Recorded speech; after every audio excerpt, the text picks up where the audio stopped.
On August 14th, 2021, Vivenne had just made the pom squad at Jenks High School. She was about to start her freshman year, and she went out for what she called the last fling of summer and went to have fun with some friends. And I got a phone call that she had hurt herself. Still not quite sure what happened, but I think she got hit by a vehicle, hit her head on concrete. So I took her to the emergency room. They found a skull fracture.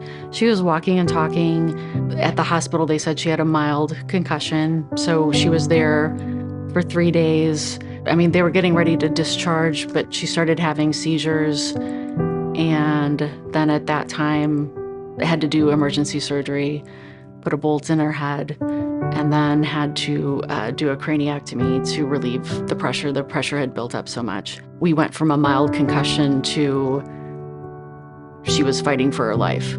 Then we were at St. Francis for over a month with an uncertain future. Our lives changed immediately. We had to go to rehab from there.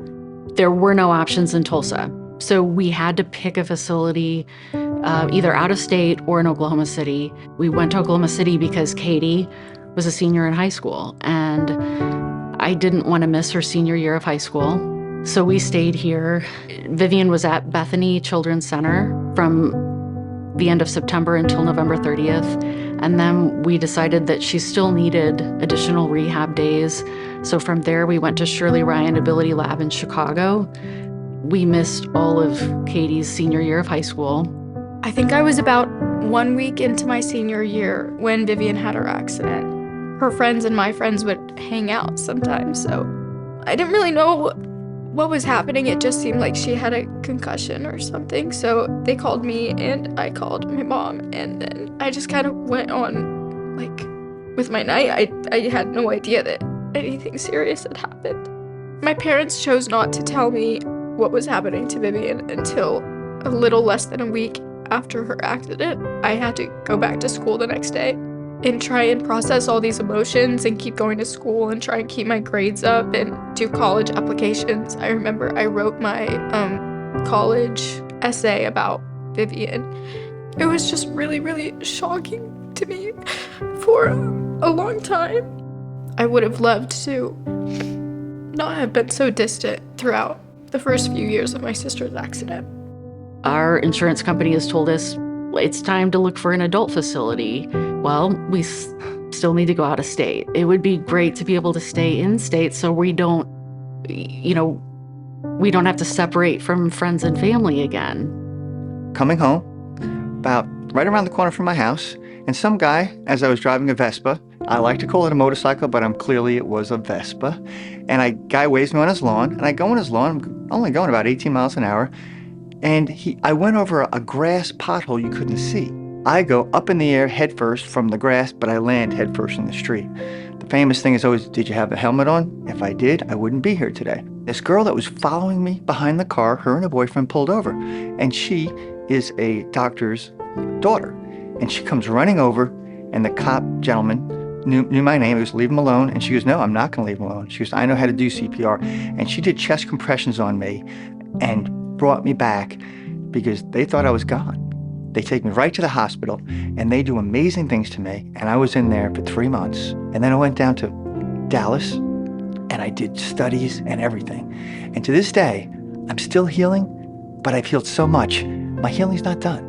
I have more success in my healing, and I like to share my success with people to show them your potential is more than you think. And I tell you that because that's why I don't want to get emotional.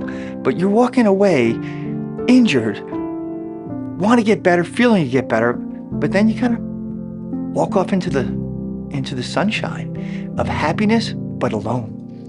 It becomes a sunset because you don't have people patting you on the back. And I didn't realize how important that is because, you feel, when you're alone, you feel less loved. But when people are there surrounded, I woke up with 14 best friends in the hospital room. That's love. And that love gets you healed. But then when you have to walk away and you have to go away for several weeks by yourself, you're kind of missing that. And your family misses you too. It isn't just about me. It's about they miss seeing you because what do they want? Your family wants to know, how are you doing? And phone calls sometimes don't catch it. But when they're there with you at the Brain Recovery Foundation, They're there. So you're not only healing with doctors and nurses and great experts, then you come home to where? Your family. And that's magic because you didn't lose weeks of time missing and healing by yourself. If I wanted to make you feel better, I'd hug you.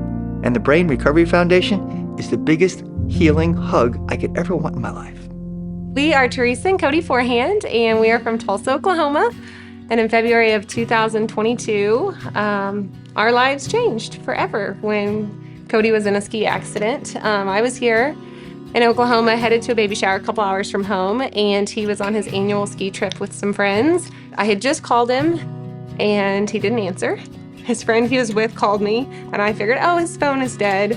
Colin said, there's been a bit of an accident. I need to know if Cody's allergic to anything. And I am a physician assistant. And now I look back and the first thing I asked him, I said, is his head okay, Colin? I need to know that his head is okay.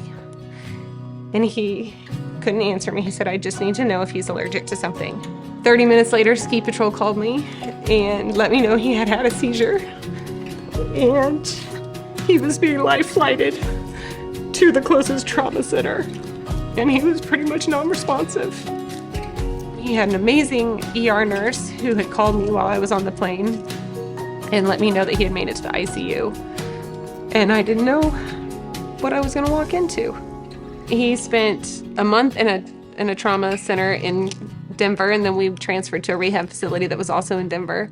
But in those first couple of days after his accident, I just wanted to be home so bad. I couldn't even fathom being away from our family and friends for a week. And then the reality and the severity of his accident, really just surfaced and realized we don't have anything in Oklahoma that's even close to what he's going to need. And so we were in Denver, which is home to an amazing rehab facility for traumatic brain injuries and spinal cord injuries. So we spent a month there as well, letting him heal and do lots of therapy. Then we made it back to Tulsa. When I started to retain memory, I was at Craig, and I remember thinking, man, what's the future look like?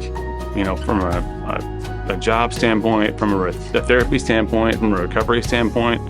It's almost like we're sent back home just kind of unknown to a certain extent. Luckily, we had great resources available through telehealth and through Craig.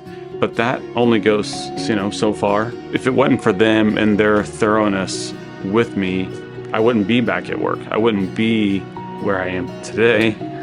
And I see why people end up where they are, because of the resources that they have access to. Unlike us, we were very lucky. You will probably know somebody in your lifetime who is affected by a traumatic brain injury. And you want the best for them. We want them to have the resources that we had, and that is what this facility is going to provide. But it's only going to happen if we raise the money and we work together and we understand the importance of this for our community and the well-being of the people who need it.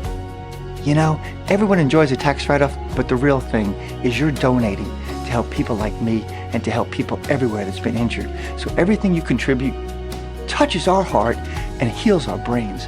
To anyone in the room tonight, I really, really encourage you to give, because traumatic brain injury is sad enough, and the Defy Neuro Rehab Facility, their mission is to make a happy and supportive and unifying environment.